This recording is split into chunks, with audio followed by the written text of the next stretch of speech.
Кыргызстанда туризм үчүн ыңгайлуу шарттар түзүлүүдө. Сырттан келген коноктор өлкө туурасында маалыматты, кол жайлардын баарысын биле беришпейт. Эми алар үчүн Босого туристтик меймандостук борбору ачылды. Ага министрлер кабинетинин төрагасынын орун басары Эдил Байсалов катышып, куттуктап кызыл тасма кесилди.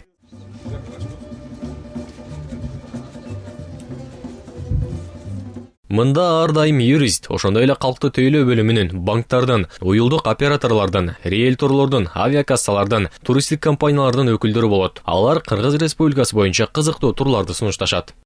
Коноктордон тышкары өзүбүз эле ушул кыргызстандыктар мекенибизди кезебиз, жакшы бир кооз жерлерди көрөбүз, каяка барабыз десек, ушака келип, кандай кайсы жерде эмнени көрсөк болот, кандай жетсек болот, кандай аяка, кандай шарттары бар, бардык ушундай маалыматты бир жерде топтоп, эми интернет дейбиз, бирок интернетте дагы бизде чаржайыт ар кандай жакта экен, бирок элдер көбүнчөсү ушул бир жерге келип, өзү мына чай ичкенге, кичине отуруп, эс алып, кышында жылуу жерде, ысыкта жайында баягындай бир салкын жерде ушул Босого борбору мына мурунку биздин аксакалдар чайканасында атайын ижарага алып ушуну иштетип атабыз.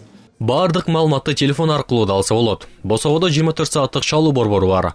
Ага мобилдик же стационардык телефондон 7000 кыска номерин терип байланышса болот. Манас аэропортунда жана Ош шаарындагы аэропортто да туристтер үчүн маалыматтык столдор ачык. Босого борборунун кызматкерлери келгендерге Кыргызстан жөнүндө айтып берип, бул жерге кантип отурукташууну сунуштап, бардык керектүү маалыматтарды беришет. Bizde call center var. 24 saat иштеген. Ал жерде bizde англисче, кыргызча, орусча сүйлөгөн биздин кыздар, операторлор отурушат. Алар буга чейин атайынланган мондай керектүү даярдыктарды өтүштү, обученияларды өтүштү.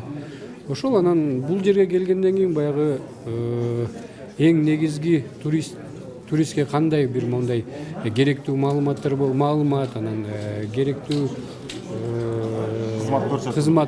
керектүү кызматтын баарын ушул жерде алыша алат. Орусча айтканда как по принципу единого окна.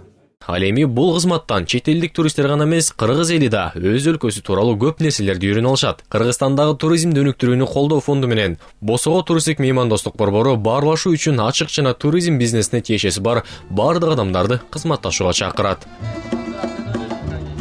Асылбек Баялиев, Руслан Бараненко, ЛТР, Бишкек.